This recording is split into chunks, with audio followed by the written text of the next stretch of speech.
মানবতাবাদ ও অসাম্প্রদায়িক চেতনার নাম লালন। লালনের সেই দর্শন আর গানের সুরেই শুরু হয়েছে বাংলাদেশের দ্বিতীয় বৃহত্তম লালন স্মরণোৎসব ও মেলা। প্রতি বছরই গাজীপুরের শ্রীপুরে ৩ দিনের এই লালন স্মরণোৎসব ও লালন মেলার আয়োজন করা হয়।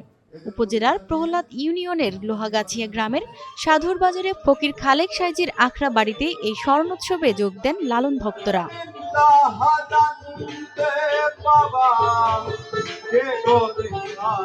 এবছর ১৪তম বারের মতো পালিত হচ্ছে লালন স্মরণোৎসব। দেশের বিভিন্ন প্রান্ত থেকে হাজারো লালন ভক্ত, সাধু ও বাউলরা ছুটে এসেছেন মিলন মেলায়। আয়োজন জুড়ে রয়েছে লালনের গান, সাধুসঙ্গ, আলোচনা সভা ও ঐতিহ্যবাহী মেলা।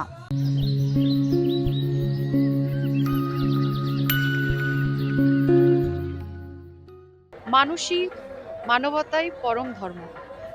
তো প্রতি বছর এখানে দ্বিতীয় লালন স্মরণ উৎসব অনুষ্ঠিত হয়। ভীষণ রকম সুন্দর একটা আয়োজন হয়। আর যারা এখানে শুধুমাত্র লালন ভক্ত নয়, যারা শিল্পী ভক্ত, সকলের একটা মিলন মেলা। এবং মানুষের জন্য আসলে মেসেজটা কি, যে লালন তো মানবতার কথা বলে গেছেন। মানুষকে যদি কেউ ভালোবাসে তাহলে আসলে পৃথিবীতে এত হানাহানি থাকবে না। ফকির লালন সাইজি যার অগণিত গান আলাম আমরা গেয়ে থাকি, আর সাধুর বাজারে আসতে পেরে নিজেকে অনেক ধন্য মনে করছি।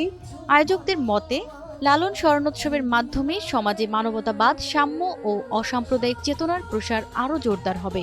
এখানে ফকির খালেক সাইজির একতারাটা লালন সাহের কথা কয়, গভীর ধ্যানে প্রেম সাধনে গুরু শিষ্যে খেলা হয়। মহাভাবের জগৎ জুড়ে কি প্রশান্তির বৃষ্টি পড়ে বুঝতে পারি আমরা যখন খালেক সাইজির কাছে আসি, সাধুর বাজারে আসি। এই লালন স্মরণোৎসবে হাজার হাজার লোকের সমাগম ঘটেছে প্রতি বছর। এভাবে আমরা তিন দিন ব্যাপী লালন স্মরণোৎসবের আয়োজন করে থাকি। লালন ভোগবাদী নন, কিন্তু তিনি দেহ রক্ষা এবং দেহকে কেন্দ্র করে তার সাধনা আবর্তিত হয়েছে। তার কাছে দেহি মানুষকে ছেড়ে বিদেহী স্রষ্টার সাধনা মানে ছিল নিরর্থক। তাই তিনি বলেছেন, মানুষ গুরু, মানুষ ছাড়া খেপারে তুই মূল হারাবি। অর্থাৎ মানুষের মধ্যেই তিনি সত্যকে খুঁজে পেয়েছেন এবং মানুষের দেহ সাধনা করে তিনি দেখেছেন যে আসলে এই যে জাত, বর্ণ, সম্প্রদায় এগুলো কোনো কিছু সত্য নয়, সত্য একমাত্র মানুষ। এবারের লালন স্মরণোৎসবের প্রথম দিন অতিথি হিসেবে উপস্থিত ছিলেন বিশিষ্ট কবি ও দার্শনিক ফরহাদ মজহার।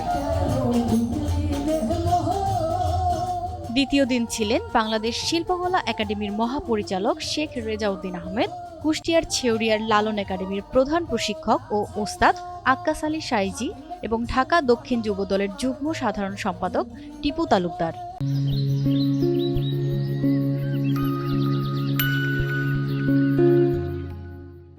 লালন উৎসব সম্বন্ধে বলার মতো যোগ্যতা আমার হয়নি। তারপরে যেহেতু আমার চাচা এখানে খালেক সাইজি সাহেব আমার চাচা হয়, ওনার মাধ্যমেই লালন সম্বন্ধে যা জানলাম। কুষ্টিয়ার পরে সারা বাংলাদেশে আমাদের এই গাজীপুরের আমাদের গ্রামের পাশেই গ্রাম এটা, এখানে লালন উৎসব হয়। তো আমি প্রতি বছর এখানে অংশগ্রহণ করি। তৃতীয় দিন প্রধান অতিথি হিসেবে থাকবেন বিএনপির কেন্দ্রীয় কমিটির সহ স্বাস্থ্য বিষয়ক সম্পাদক ও গাজীপুর ৩ আসনের বিএনপি মনোনীত প্রার্থী ডাক্তার এস.এম. রফিকুল ইসলাম বাচ্চু সহ বিভিন্ন পর্যায়ের অতিথিবৃন্দ।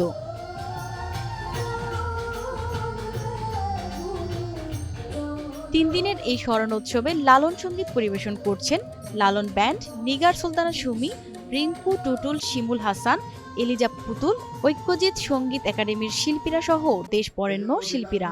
সত্য বল, সুপথে চল ওরে আমার মন, সত্য সুপথে নাচি নিলে পাবে না মানুষের দর্শন। মানুষ ভজলে সোনার মানুষ হবে, মানুষ ছাড়া খেপারে তুই মূল হারাবি। মানুষ তত্ত্ব যার সত্য মনে, সে কি অন্য তত্ত্ব মানে। মহাত্মা লালন সাইজির এই মহামূল্য বাণীটাকে প্রচার করার জন্য এরকম অসংখ্য হাজার বাণী আছে লালন সাইজির, যে বাণীগুলো মানুষের কাছে প্রচার করার জন্য এই মহাত্মা মহামানব, আত্মদর্শনের মহাবিজ্ঞানী, মানুষ তত্ত্বের প্রবক্তা আরশি নগরের পড়শি মহাত্মা লালন সাইজির এই মহামূল্যবান বাণীগুলো সর্বস্তরের মানুষের কাছে পৌঁছে দেওয়ার জন্য এই সাধুর বাজারের সৃষ্টি হয়েছে। আমি দাসত্ব করছি। অনুষ্ঠানে দেশ বিদেশের হাজার হাজার লালন ভক্ত, সাধু ও গুরুজন অংশ নিচ্ছেন। এবারের লালন স্মরণোৎসব ও মেলায় লক্ষাধিক মানুষের সমাগম হবে বলে আশা করছেন আয়োজকরা।